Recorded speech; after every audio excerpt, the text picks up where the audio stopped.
एक बार की बात क्या हुआ, एक बरसाने में सेठ जी रहते थे। खूब धन दौलत था, किसी चीज की कोई कमी नहीं थी, सब कुछ था सेठ जी के यहाँ पर। 3 बेटे थे, 3 बहुएं थी। 3 बेटे 3 बहुएं, खूब धन संपत्ति, घर परिवार खूब अच्छा चल रहा था। अब एक दिन की बात, सेठ जी बड़े उदास बैठे थे। सेठ जी का एक मित्र आया, बोले भैया क्या बात है, तुम बहुत उदास नजर आ रहे हो। सेठ जी बोले क्या बताऊं भैया, सब कुछ है घर में, लेकिन एक बेटी घर में नहीं है, और बेटी के बिना तो घर सूना लगता है। जैसे ही कहा तो मित्र ठहरे। मित्र बोले भले आदमी, तू इस बात से दुखी है कि तेरे घर में कोई बेटी नहीं है। अरे भाई, तुझे जो बेटी मिली है वो तो भाग्यशालियों को मिलती है। बोले कौन? तो कहने लगे कि सुनो सेठ तुमको मिलो नित्य बरसाने को बास, सो याही ना तेरा धासुता, तो काहे रहते उदास। बोले तुमको बरसाने का बास मिला है, इस नाते से किशोरी जी को अपनी बेटी मान लो ना। जैसे ही कहा, सेठ जी बोले बात तो सही है, किशोरी जी को बेटी मान लेता हूं।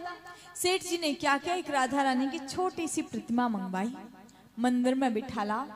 अब किशोरी जी की सेवा करते प्रतिदिन, बिल्कुल जैसे अपनी बेटी की सेवा किया करते हैं लोग, बिल्कुल जैसे बेटी से व्यवहार करते, बेटी से प्रेम करते, वैसे सेठ जी किशोरी जी से प्रेम करते थे। और अब खूब आनंद आता, हमेशा प्रसन्न रहते, और मन से एक ही बात निकलती थी, 3 बहू बेटे घर में, सुख सुविधा है पूरी, संपत्ति भरी भवन में, रहती नहीं कोई मजबूरी। कृष्ण कृपा से जीवन पथ पर आती नहीं कोई बाधा, कृष्ण कृपा से जीवन पथ पर आती नहीं कोई बाधा, और मैं बड़े भागी पिता हूं, मेरी बेटी है श्री राधा। मुझ जैसा बड़भागी और कौन होगा।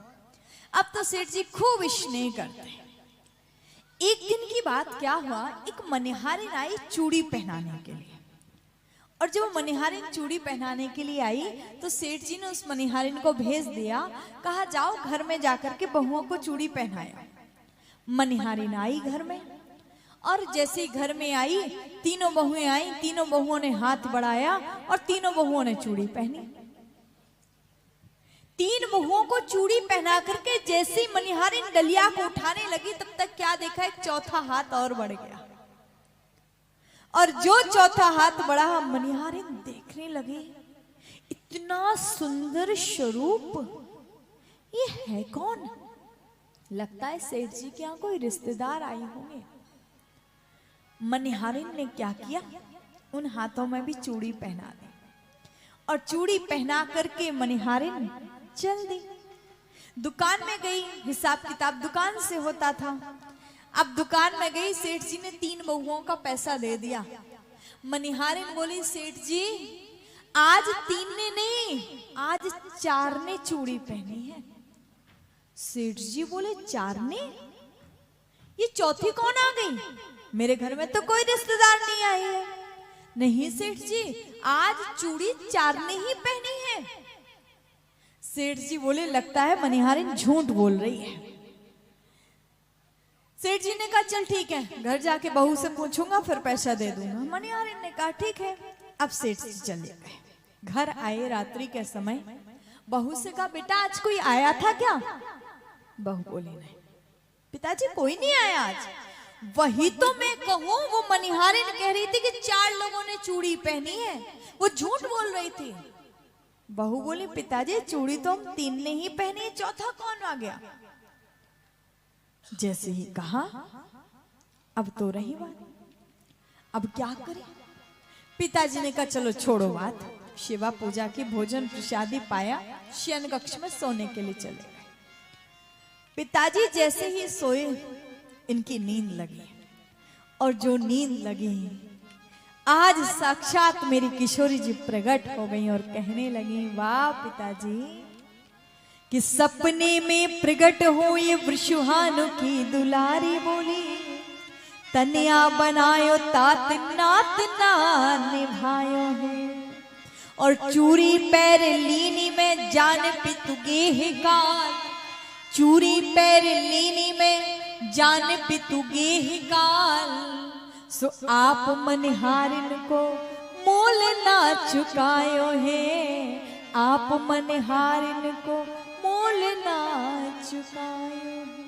पिताजी आपने मुझसे नाता जोड़ा तो मैंने चूड़ी पहन ली, और आपने मनिहारिन का मोल नहीं दिया, और कितना मधुर उलाहना दिया। श्री राधा रानी ने कहने लगी, पिताजी समझ गई आज आपने बेटी को पराया कर दिया। 3 बहू याद किंतु बेटी नहीं याद रही, 3 बहू याद किंतु बेटी नहीं याद रही, तात श्री राधिका को हिया भर आयो है। ऐसी भई दूरी कि ऐसी भई दूरी कहो का मजबूरी, आज 4 चूरी काज मोह बिसरायो है, आज 4 चूरी काज मोह बिसरायो। ऐसी क्या भूल हो गई मुझसे पिताजी, आज 4 चूड़ी के लिए आपने बेटी को भुला दिया, बहुओं को याद रखा। तुरंत नेत्र खुले और अर्ध में उठे, उठ करके तुरंत मनिहारिन के दरवाजे पर पहुंचे। अरे मनिहारिन ने जो दरवाजा खोला, बोले पिताजी क्या बात है? अरे सेठ जी आप अर्धरात्रि को मेरे घर आए, मुझे बुला लिया होता। सेठ जी बोले धन्य है तेरे भाग मनिहारिन, इतने वर्षों से उसको बेटी मान करके बैठा था, लेकिन आज जब वो बेटी का नाता निभाने के आई तो मैं उसको भूल गया, आज मैं उसको भूल गया। धन्य है तेरे भाग जो तेरे भाग्य से स्वयं किशोरी जी चूड़ी पहन करके गए। तो सत्य बात है, आप नाता जोड़ो। अगर हम सच्चे मन से ठाकुर जी से नाता जोड़ते हैं, अगर हम सच्चे मन से भगवान से नाता जोड़ते हैं, तो भगवान भी नाता निभाने के लिए आते हैं।